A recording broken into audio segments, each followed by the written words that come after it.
Pemerintah sudah memutuskan pembatasan sosial berskala besar (PSBB) sebagai sebuah cara untuk memutus rantai penyebaran virus corona di tanah air. Kebijakan ini meminta masyarakat untuk melakukan kegiatan dari rumah dan selalu menjaga jarak. Tapi apa daya, imbauan ini hanya menjadi sebuah kebijakan tak bergigi di tengah masyarakat. Masyarakat lebih memilih tetap beraktivitas di luar rumah, berkegiatan seperti biasanya tanpa mengindahkan physical distancing.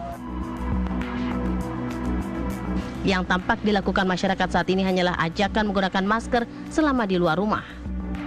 Alasan ekonomi dan ketidakpastian pemberian stimulus dari pemerintah, baik pusat maupun daerah, menjadi penyebab masyarakat lebih mempertaruhkan diri di tengah wabah ini. Pemerintah dituntut ekstra keras dalam membangun kesadaran masyarakat, tidak hanya sekedar mengimbau namun juga memberi contoh nyata pelaksanaan kebijakan yang diambilnya. Perang melawan corona bukan sekedar pertempuran pemerintah, tapi juga partisipasi aktif masyarakat secara lebih luas dan disiplin.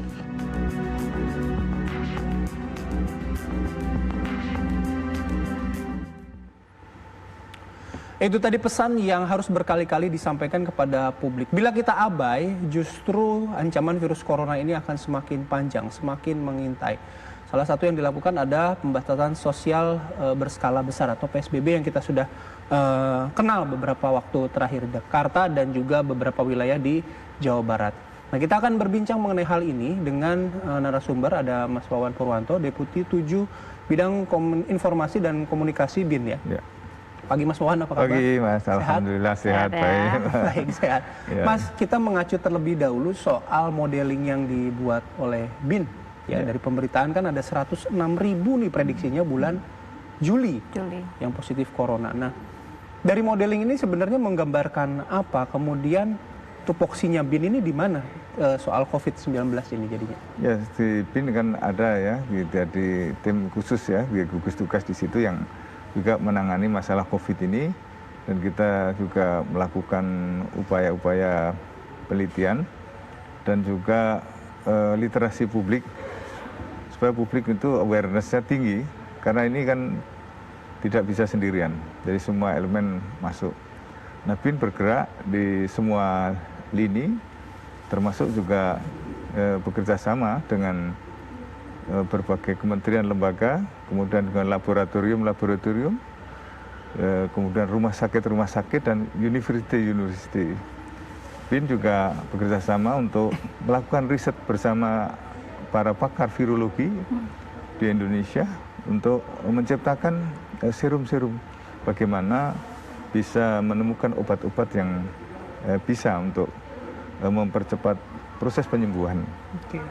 Dan BIN juga memberikan bantuan peralatan medis ke sejumlah rumah sakit lah, seperti Rumah Sakit Persahabatan, juga Rumah Sakit Polri, Brimob ya, kemudian juga dengan Eijkman gitu ya, kemudian dengan UI, dengan UGM, ITB dan sebagainya. Artinya ada peran yang diambil BIN lah ya di situ ya, terutama mengenai isu ini COVID ini. Nah, soal modeling Mas, 106.000 loh prediksinya BIN bulan Juli. Ya, sebetulnya prediksi kan ini untuk early warning dengan secara sistemik yang ada di situ. Early warning ini harus disampaikan upaya-upaya apa supaya ini bisa tidak terjadi. Kalau misalnya terjadi pembiaran, ya mengarah ke sana. Pembiaran itu artinya nggak ada kebijakan PSBB segala macam gitu. Ya, tapi kita justru dengan ini lantas memberikan suatu pressure bagaimana langkah-langkah ini. Pak Presiden itu secara intensif melakukan rapat-rapat ya, terbatas di kabinet, juga memerintahkan semua kementerian lembaga termasuk Badan Intelijen Negara untuk melakukan langkah-langkah itu. Langkah-langkah untuk cepat. Ini ya, memutus ya mata rantai. Memutus ini. Dan termasuk kebijakan-kebijakan yang ada, PSBB misalnya, ini kan upaya ini supaya bisa menantikan. Terlihat sekali sekarang mulai ada penurunan. Tapi Mas Wawan, kan sekarang sudah ada penurunan. Dalam arti berarti saat data-data itu diambil memang belum ada kebijakan-kebijakan yang dikeluarkan begitu. Ya. Pada waktu itu kan belum. Pada waktu itu belum. Makanya sekarang kita kerja keras ini supaya itu tidak terjadi.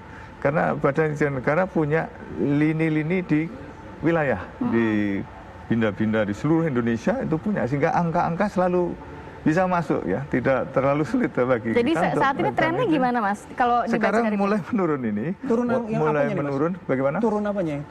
Turun jumlah angkanya, angka baik itu korban maupun dari tingkat kesembuhan itu trennya agak menurun gini. Nah biasanya terjadi pergerakan naik itu kalau misalnya ada pergerakan orang ke daerah, misalnya dari luar negeri atau imigran ataupun pekerja kita yang Masuk balik, ke wilayah Indonesia. atau dari Jakarta ke daerah-daerah. Nah itu terjadi seperti ini trennya. Makanya sekarang kita ingin masyarakat ikutilah, disiplinlah apa yang disampaikan oleh pemerintah, kemudian juga alim ulama, tokoh masyarakat, tokoh agama, dan tokoh-tokoh lainnya untuk bagaimana ya mengikuti ya ajakan untuk Mas Wawan, ke daerah. Nah, kan tadi trennya sudah turun dalam arti begini, kan tingkat akurasi dari prediksi BIN ini kan 99% ya, kalau tidak salah. Kemudian membaca tren penurunan, Mas Wawan sendiri melihat apakah berarti PSBB ini efektif dilakukan? Masyarakat juga benar-benar juga menuruti peraturan. Dalam arti dengan kondisi seperti ini terus, lama-lama juga bisa turun dan juga menghilang begitu COVID-19 di wilayah Indonesia. Betul, jadi kita langkah-langkah akan antara lain juga mengajak cuci tangan misalnya, kemudian menjaga jarak, tidak ada pergerakan ke daerah, dia tahu gak pandemi di sini Jakarta, dia jangan bergerak ke daerah nanti menularkan. Mungkin dia sehat, tapi dia ternyata pembawa carrier. Dan seperti ini kan harus disampaikan kepada mereka. Kemudian juga droplet, supaya paham bahwa ini cairan-cairan ini bisa menularkan. Semuanya itu begitu ini disampaikan, mereka menjaga jarak, termasuk operasi-operasi yang dilakukan oleh aparat baik polisian di Dishub maupun ada teman-teman Badan Intelijen Negara sendiri, Satpol PP, itu upaya untuk supaya ini memperkecil adanya angka-angka itu. Nah, dengan bersama-sama gotong royong, termasuk kita mendatangkan peralatan ya, peralatan-peralatan medis, APD, kemudian juga obat-obatan dan berbagai upaya-upaya baru. Insya Allah ini bisa makin baik kondisinya sehingga tidak makin meluas dan melebar. Begitu. Mas, kalau tadi Mas Wawan nyebutkan trennya turun ya Mas ya? Terjadi penurunan. Tapi kalau misalnya yang awam kan membacanya dari data yang disampaikan Pak Ahmad Yuryanto kan, positifnya terus meningkat nih Mas? Ya, artinya begini, meningkat itu kan jumlah total gitu ya. Tapi kemudian angka yang dari mungkin begini, kita lihat sehari yang tadinya sekian puluh gitu menjadi di bawah itu.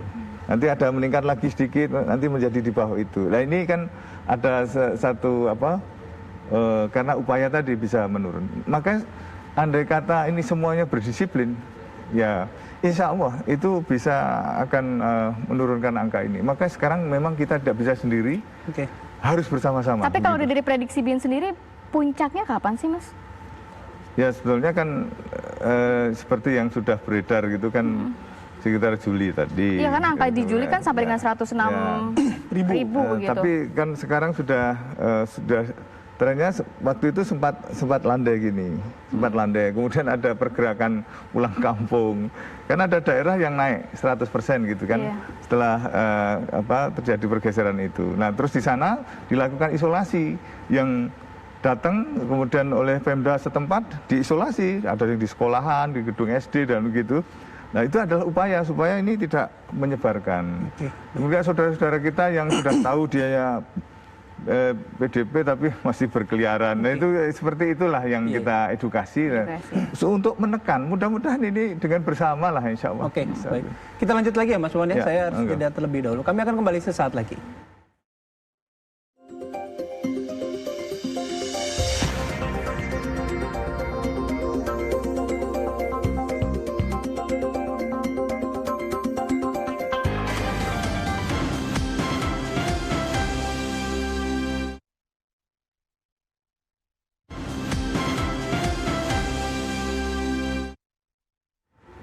Kembali lagi pemirsa di Apa Kabar Indonesia Pagi. Tadi saya sudah sempat menyebutkan ada sekitar 2.000 pelanggaran yang masih juga terjadi di wilayah DKI Jakarta. Nah, apakah ini juga masih terjadi di wilayah Bekasi yang memang sudah diberlakukan PSBB? Kita akan langsung menyapa Kurnia Dwi Hapsari langsung dari titik di mana ini menjadi perbatasan antara Jakarta dan juga Bekasi. Selamat pagi nih ya. Pagi Rati. Ya, silakan informasinya. Iya, selamat pagi Rati, Bayu dan juga pemirsa. Hari ini merupakan hari kedua penerapan pembatasan sosial berskala besar di wilayah Kota Bekasi. Titik saya mengabarkan saat ini merupakan salah satu checkpoint, yaitu di Jalan Sultan Agung, Kota Bekasi. Di mana pada pagi hari ini memang masih banyak terjadi pelanggaran dari pengendara baik sepeda roda 2 mayoritas yang mendominasi pelanggaran tersebut. Para pengendara kebanyakan melanggar aturan PSBB, diantaranya masih banyak yang berboncengan, kemudian pengendara juga masih tidak menggunakan masker. Ada beberapa pengendara yang memang masih belum mengetahui adanya PSBB di Kota Bekasi, dan ada juga yang sudah mengetahui namun masih menghiraukan peraturan PSBB di wilayah Kota Bekasi. Untuk saat ini memang petugas gabungan dari pihak kepolisian, TNI, kemudian Dinas Perhubungan dan juga Satpol PP masih berjaga-jaga di titik perbatasan ini. Dan pada hari kedua pemberlakuan sosial berskala besar ini, bagi masyarakat atau pengendara yang masih melanggar aturan, saat ini diberikan surat teguran dari pihak kepolisian, dan memang kemudian dari surat teguran tersebut masyarakat kemudian didata, dan untuk pengendara yang masih berboncengan dicek terlebih dahulu KTP-nya apakah memang benar melanggar atau memang benar satu rumah atau tidak. Jika memang masih satu rumah dan satu KTP atau suami istri masih diperbolehkan melanjutkan perjalanan, namun memang jika berbeda rumah atau berbeda KTP maka akan diberikan surat teguran. Nantinya dengan diberikan surat teguran ini, surat teguran kemudian didata oleh petugas kepolisian dan masuk ke dalam database. Jika memang mengulangi, nanti diberikan sanksi sesuai peraturan Wali Kota Bekasi. Dan saat ini kami akan mencoba mewawancarai salah satu pelanggar yang ada di wilayah Kota Bekasi. Selamat pagi Mas. Dengan siapa namanya? Mas Eko. Ini Mas Eko dari mana mau kemana? Dari Bogor mau ke Jakarta. Apa Mas aktivitasnya? Apa masih berkegiatan di luar rumah? Iya. Masih kerja? Masih kerja ya Mas ya. Sudah tahu belum ada PSBB di wilayah Kota Bekasi? Belum tahu. Tadi melanggarnya apa? Berboncengan atau apa? Berboncengan. Pendapatnya gimana dengan ada PSBB tidak boleh berboncengan? Hah? Bagus ya. Nanti diberikan surat teguran, tidak apa-apa ya? Oke, terima kasih Mas Eko.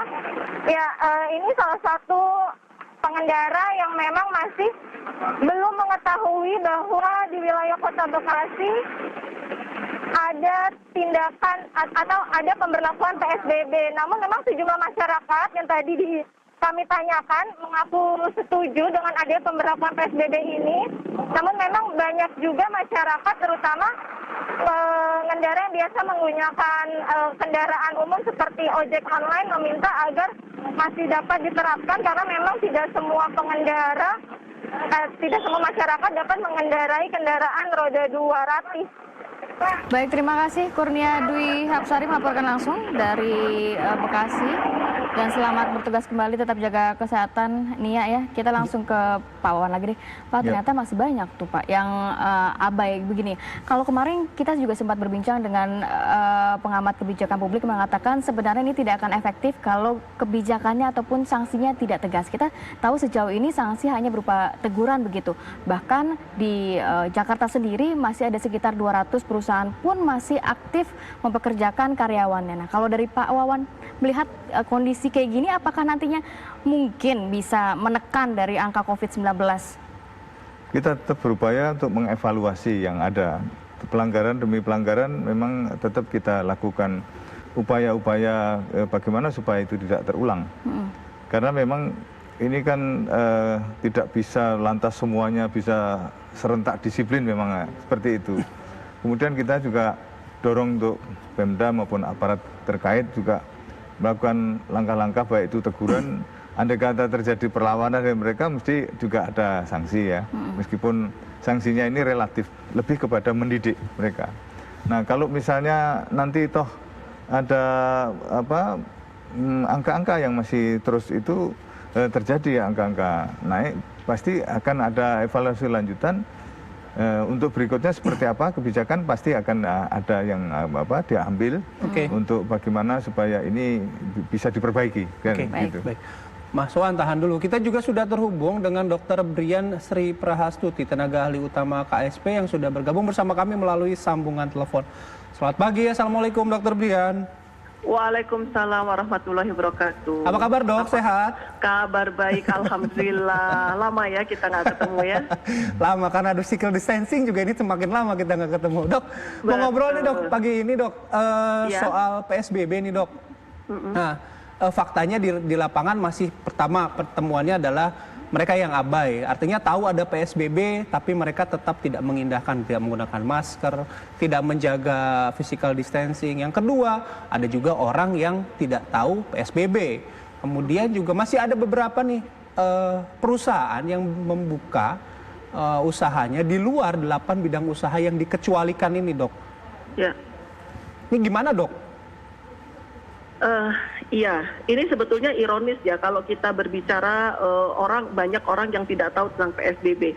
Sebetulnya kan kalau pada saat Bapak Joko Widodo menghimbau pertama kali untuk bekerja di rumah, belajar di rumah, kemudian ibadah di rumah, ini kita sudah masuk minggu ketiga loh sebetulnya. Jadi artinya penyiapan secara edukasi, persiapan masyarakat itu sudah kita lakukan lama. Saya melihat itu ada dua hal ya, kenapa orang kemudian masih tidak patuh terhadap himbauan bahkan sekarang sebetulnya sudah tidak himbauan lagi ya, sekarang sudah menjadi aturan PSBB untuk wilayah-wilayah yang menerapkan PSBB. Itu ada dua hal. Satu, ada kelompok-kelompok orang yang terpaksa harus tetap keluar karena urusannya adalah urusan mencari nafkah atau mencari makan. Yep. Kemudian yang kedua ya memang betul-betul abai begitu. Jadi masih ada dua alasan kenapa orang melakukan ini. Tentu saja treatmentnya harusnya berbeda. Tetapi untuk yang alasan bahwa orang masih keluar untuk mencari makan, sebetulnya kan sudah ada skema yang disiapkan oleh pemerintah pusat dan bekerja sama dilengkapi dengan pemerintah daerah atau dilaksanakan oleh pemerintah daerah. Rangkaian satu jaminan sosial yang secara holistik itu sudah disiapkan. Memang kita masih, ini kan baru mulai ya mendistribusikannya, ada beberapa hal yang juga masih didiskusikan. Ini masih berjalan. Mudah-mudahan kalau ini sudah sudah dilaksanakan 100%, maka ini mampu untuk menekan orang yang harus keluar dari rumah untuk mencari makan, untuk mencari nafkah. Oke, baik. Dok. Nah, sementara untuk mereka yang masih abai, ini edukasi. Ini saya melihat kita agak melempem di soal edukasi ini beberapa 1 minggu terakhir ini. Karena begini, kita seringkali kemudian berdebat, lebih banyak perdebatan untuk membicarakan apa itu PSBB. Bahwa ini pembatasan, kemudian kita terjebak juga pada apa yang boleh dan apa yang tidak boleh. Kemudian sebagai masyarakat yang kritis, kita mulai bergening, mempertanyakan gitu kan. Kalau begini boleh nggak? Kenapa nggak kayak begini? Tetapi orang lupa pada esensi kenapa PSBB itu dilakukan. Mungkin edukasi ini ya Kang Bayu yang harus ditekankan lagi, bahwa ini kita mau memutus mata rantai begitu. Jadi bukan masalah bahwa ini boleh dan tidak boleh, tetapi ada tujuan yang ingin kita capai dan manfaat yang kita harapkan. Manfaatnya apa? Kita ingin kehidupan kita cepat kembali normal, dan itu tidak akan terjadi kalau orang masih bergening, masih berusaha menawar apa yang tidak boleh itu menjadi boleh karena kondisi-kondisi tertentu. Dokter Brian, ya. ini sebenarnya edukasi yang kurang atau sanksi yang kurang tegas dok, karena berbicara mengenai edukasi lagi membutuhkan waktu yang cukup lama lagi, sedangkan semakin banyak pasien yang positif COVID-19. Tapi tahan dulu ya dok ya, kita harus jeda dulu sejenak, tetap bersama kami, kita akan kembali sesaat lagi.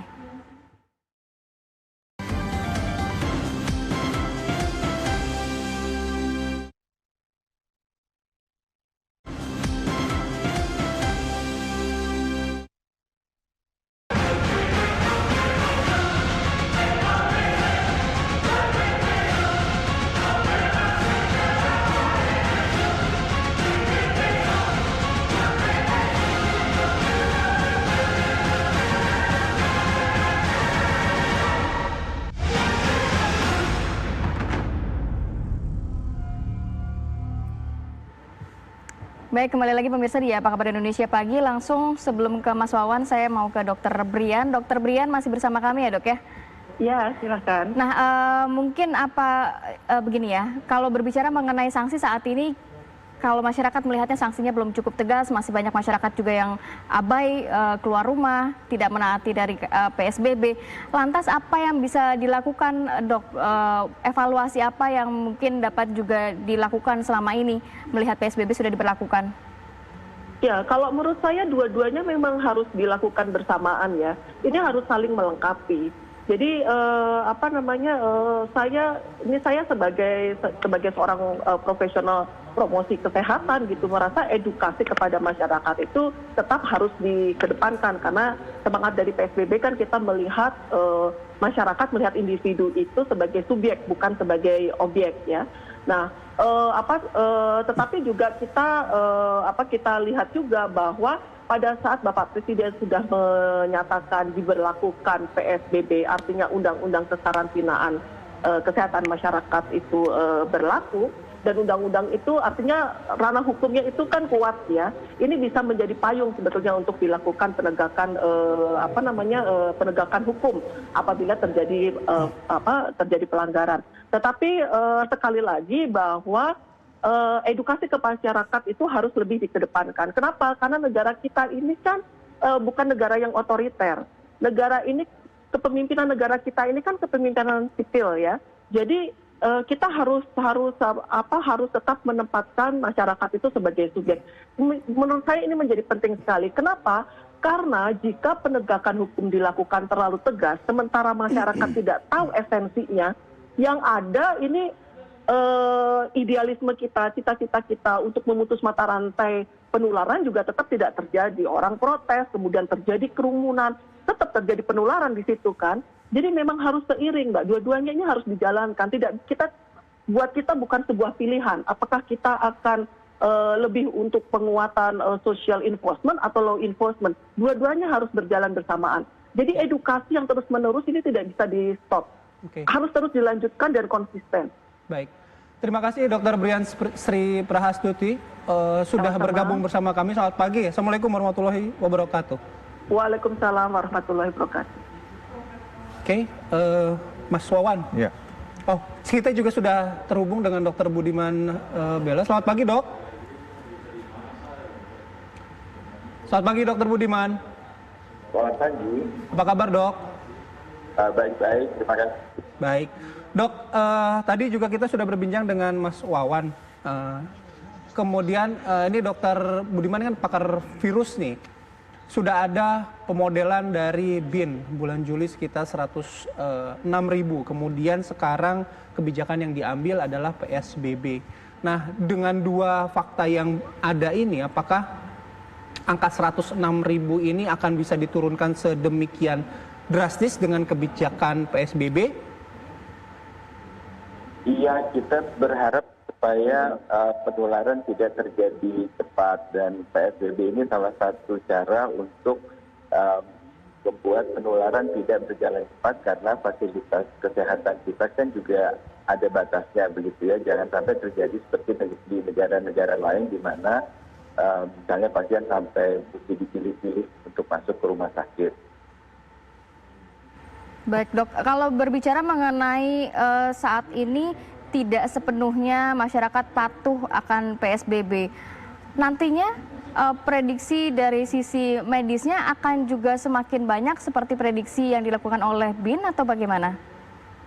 Kalau masyarakat kita tidak patuh terhadap kebijakan tersebut, tadi saya sudah mendengar narasumber yang lain mengatakan, mohon maaf saya tidak perhatikan nama beliau, tapi Dr. Brian, kita kan tidak bisa memaksa itu disampaikan oleh beliau. Jadi tidak gampang untuk seperti di negara lain. Jadi kita bisa membayangkan betapa sulitnya untuk membuat semua masyarakat kita betul-betul ikut kepada aturan tersebut. Nah, namun saya melihat bahwa misalnya di Jakarta, sebagian besar masyarakat juga sudah mulai ikut. Nah, kalau kemudian masyarakat betul-betul bisa mengikuti aturan ini, maka kita berharap laju daripada kecepatan penularan ini akan jauh berkurang sekali, sehingga fasilitas kesehatan cukup untuk bisa membantu mereka yang kondisinya berat. Oke, Dok, salah satu imbauan yang disampaikan juga kan mengenai virus ini ada physical distancing, kemudian masker, kemudian menggunakan sarung tangan gitu. Nah, dari pemahaman dari dokter mungkin setidaknya memberikan edukasi kepada kita agar akhirnya masyarakat mengerti kenapa saya harus melakukan itu, kenapa saya harus menjaga jarak, kenapa saya harus menggunakan masker, kenapa saya benar-benar harus sering cuci tangan gitu, Dok.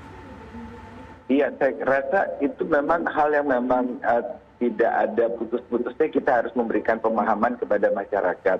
Dan memang kalau dikatakan mengapa kita mesti pakai masker, itu karena penularan yang kita semua sudah tahu bisa melewati saluran nafas kita, lewat cipratan air liur, bahkan ada yang mengatakan kalau kita bernafas pun virus keluar. Tetapi kita tidak tahu di Indonesia seberapa kuatnya penularan kalau kita sekedar bernafas. Namun demikian, pakailah masker karena itu akan mencegah penularan ke orang lain dari kita ke orang lain. Dan juga semoga yang kita sangat harapkan juga kita sendiri bisa tercegah dari penularan dari virus yang ada di udara. Namun jarak yang sudah di social distancing yang sudah sangat kuat dianjurkan oleh pemerintah itu juga harus kita patuhi juga begitu ya, walaupun kita sudah pakai masker, tetaplah kita berusaha menjaga jangan sampai terlalu dekat dengan orang lain supaya kita tidak supaya virusnya tidak mudah menular kepada kita. Baik, Dokter Budiman berbicara mengenai sudah ada langkah-langkah ya ini PSBB begitu ya Dok ya. Selain itu kalau saya boleh mengutip dari Worldmeter di mana Indonesia ini kabarnya baru melakukan tes terhadap 31.628 orang per hari Rabu kemarin. Berarti Indonesia baru melakukan tes corona terhadap 116 orang per 1 juta populasinya. Seberapa penting sebenarnya pemerintah Indonesia melakukan tes yang cukup banyak, apakah ini nantinya juga dapat mengurangi atau meminimalisir dari penyebaran COVID-19, Dok?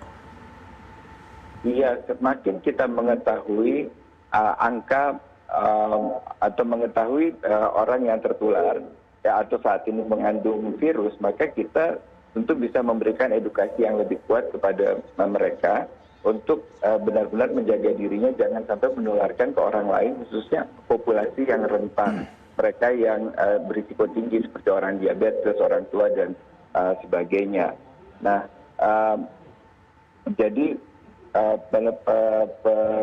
pengetesan tersebut menjadi penting sekali. Di satu sisi saya pribadi merasa bahwa selain tes PCR yang sudah kita lakukan saat ini, uji antibodi tersebut menilai apakah seseorang sudah memiliki antibodi atau tidak, pada akhirnya juga akan penting sekali untuk dilakukan oleh pemerintah, karena dari sana kita jadi mengetahui sudah seberapa banyak di antara populasi kita yang sudah mengandung zat kekebalan terhadap virus ini, dan ini akan membantu pemerintah untuk mengambil langkah-langkah kebijakan lebih lanjut nantinya. Baik, terima kasih Dr. Budiman atas waktunya sudah bergabung bersama kami.